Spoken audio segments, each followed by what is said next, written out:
We'll talk more about that, but all guests are coming to you via the Fire Wings hotline. Try one of their delicious flavors of wings today. Fire Wings. Now he calls. Just wing it. Wow. I mean, Kawhi Leonard or the drive. I don't know. Priorities here. Hi, Sam. Hi, Sam. Don't give me a hard time, Dave.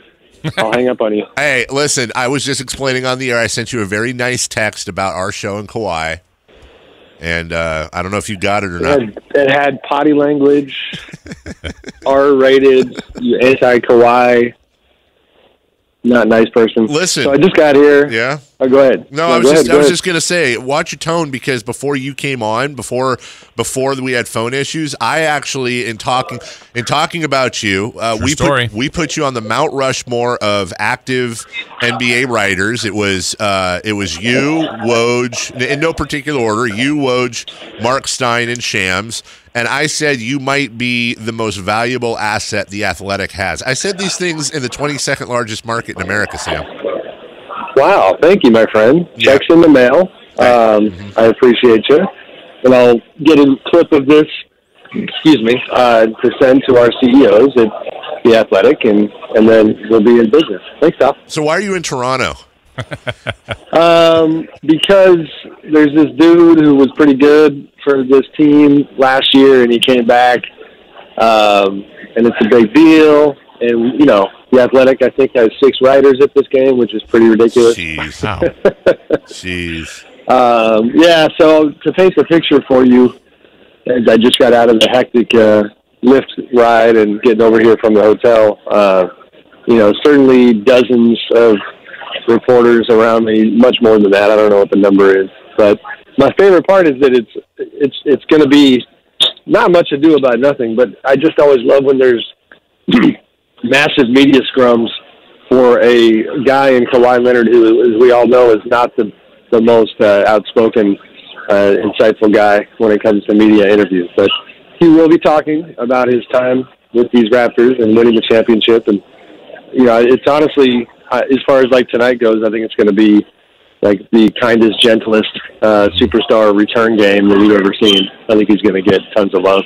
Yeah, and that's what we were speculating on, Sam. And again, let us know if you have to bounce, because we know that you're on a time crunch there. Forget that. But it is going to be a love fest, right? I mean, that's what it's. There's not going to be any booze for him, is there? Are there? I don't think so. No, I mean, I haven't seen that vibe around town. Nothing but good things. And I think that, again, it's just the way that he left. More importantly, what he did before he left, that is going to lead to, the love that he gets tonight. It's just, how can you boo when, 2 things, when he won the championship, and then, when he went home. That's the other part that I think people, for the most part, can respect. If you look at LeBron and, him leaving Miami, it's kind of analogous to that. The Heat fans don't kill LeBron when he goes home. So, curious to see it. Sam Amick of The Athletic with us. Before we move on, Sam, do you mind if I ask you kind of one of my signature philosophical questions? I'm curious about your process. So, you live out here. Toronto is a long way away. It's probably not 72 and sunny. Kawhi Leonard is one of the least quotable people in all of sports when you talk about his his stature, and anything he says about this return is going to be plastered all over the airwaves, TV, and radio. For you as a writer, why do you feel the need to be there in person, to go all that way? What are you going to get, and what is your piece going to have being there that it wouldn't have from you sitting on the couch and having your TV on? So part of this is a little bit unique from the standpoint of we're doing kind of an end-of-the-year type coverage package that Kawhi is a part of, where it's not for me, it's not about the reunion game. It's about the year that he had and the impact he's had on the NBA at large, with the way, that he has chosen to handle his own career, and from a player empowerment standpoint, that's the main angle and story that I'm working on.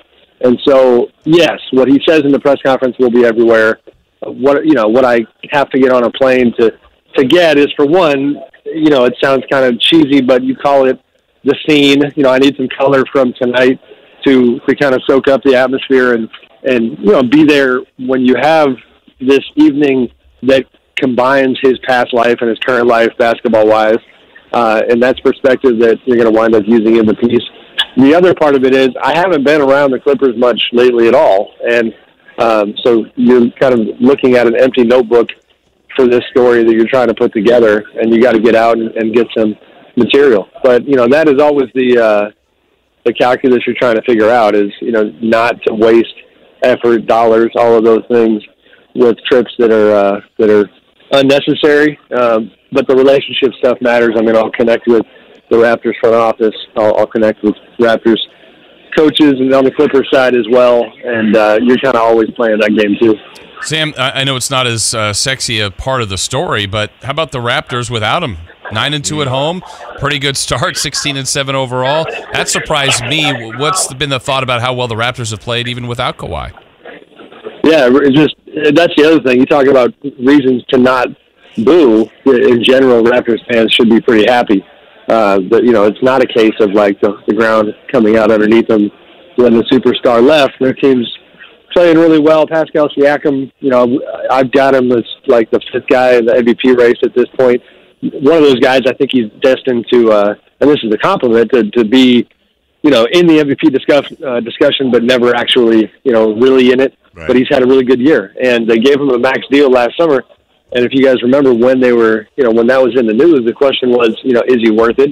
And I, to his credit, I can't really remember seeing a player at his stage so quickly go from that, that debate about is he worth the max, is he not worth the max, to holy Toledo, like he's playing 100% like a max player and making us money. So he's been good. Fred VanVleet, they have a lot of flexibility, and it's a great time, honestly, to be Raptors fan within the Raptors because it's hard to build a roster in a way where you can win on this kind of a level, but also have a plan B situation like they do, where you got some veteran pieces that, you could move to do the rebuild. And, they are still in good positions to do a rebuild if that's the way they go. And now you have clarity about who it's going to be around. It's going to be the VanVleets and the Siakams and guys like that. Sam Amick with us. Sam, we are in Sacramento. You've been here before a couple times. Give me your overall quarter of the season review or take, top line, lead on these Sacramento Kings.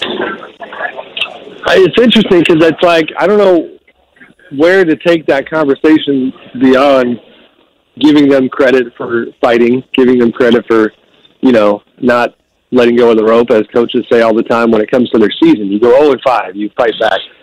You drop some really tough games, recently, but then you end up winning 2 out of 3 in that road trip and in pretty spectacular fashion in Houston. But I just don't know where it all leads when it comes to the integration of Marvin Bagley when De'Aaron Fox gets back.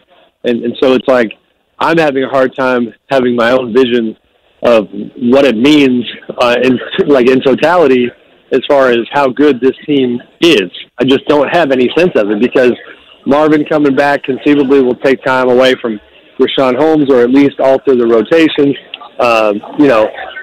De'Aaron doing what he does, how does that impact the buddies and the Bogdans? And, I know Corey Joseph has been doing a lot of ball handling and Harrison Barnes, I think taking on more of that offensive load than he would typically want to do otherwise. So I think you get what I'm saying. I'm curious how you guys see it. I don't see how all the pieces fit together. Doesn't mean they won't. I just can't see it at this point. Well, and I do know what you mean. I also wondered if we could almost parallel that, though, Sam, with the other teams kind of in that general area, whether we're talking about Phoenix, Oklahoma City, Minnesota, Portland, San Antonio, and they're the ones getting 2 guys back. I don't know where we put those other teams and trying to figure where they are, too.